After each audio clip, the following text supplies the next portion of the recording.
Rabbanim of yesteryear. And here it's going to be on the 11th of Tammuz, the Hilul of a really great Rabbi Moshe Maimon Zeche Tzadik Libracha, would actually end up being the head rabbi of the city of Gabs in Tunisia. A very, very, very prominent position. So let's explore within regards to greatness of the rabbi. He was actually born in Gabs in Tunisia, respectively.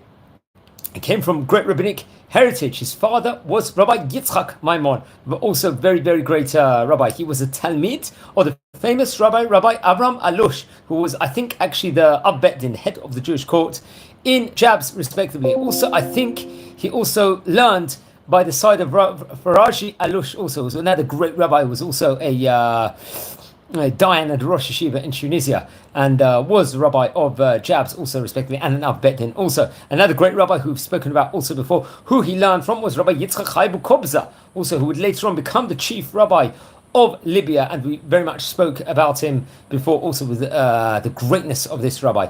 He was working. He was a chazan. He would become a darshan, rabbi that will teach musar and halacha and so much. Also, he was Bal Tokea also, and there was a Moret Tzedek also, and he would author many different great sefarim also, which we are going to explain and explore in the next couple of moments. Also, it was very much so. He had, I believe, a total of 13 children, if I'm not mistaken, and I think one of his kids was Rabbi Matzliach Maimon, also was another great rabbi. He passed away in Tammuz, I think Yud Aleph Tammuz. This was, I think, in the year 1928 he passed away. He passed away in the year 1928. Very, very great rabbi. Now let's explore some, and he was buried, I believe, in the Beit Almin in Be'er Sheva, respectively. He was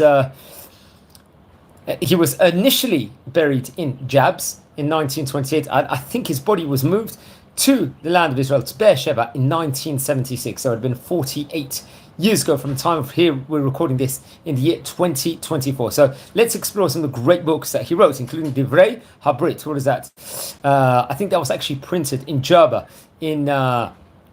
in Tunisia, specifically. Then there was Miluim LeMoshe, which was Chidushei Torah VeDroshim, also really, really great book. Then there was the Shir Moshe, also was a Perush Al Sefer Tehillim. Tehillim, obviously, the original author mostly was King David, 150 chapters. So he explains this over here. I think this actually came out in the time period while his son was Rabbi Matzliach Maimon. I believe he printed it. I'll have to double check on that also, which Shir Moshe, a very, very great thing, which was published actually by Rabbi Matzliach Maimon, I believe. Then there was a Moshe Yedaber, which was Chidushim on the Shas, which was on the total Gemara of the Talmud, Vespeidim, and I think this came out. It was from Michtei Yav, if I am not mistaken, and it's actually interesting. I think his actual kever, he was buried. Rabbi Matzliach Maimon would be buried next to him in Be'er Sheva by the cemetery later on after he was moved in. So he came from a time period where there were really great rabbis during that period. We'll just go through it again. Faraji Alush, Rabbi Yitzchak Chaibu Kobza, one of the great rabbis who become a chief rabbi of Libya, and Harav Faraji Demari also was another very great rabbi who we should speak about also. It's actually interesting. He had the nickname Bishi over there also, which is that interesting thing to point out within regards to the great Chacham. And he passed away. It's 11th of Tammuz. It's going to be his Hilul. Now, friends, we have already covered over here around 280 rabbis in this phenomenal series that we've done on the Sephardic Rabbanim of yesteryear. So please don't forget to watch over all the previous videos we have spoken about before.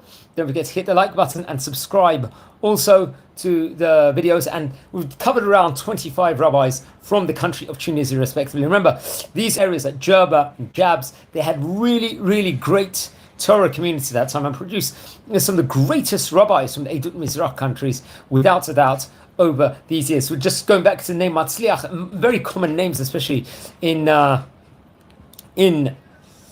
Tunisia, was a name we saw Rabbi Matzliach Mezuz, and there was many other great rabbis who we can mention about also.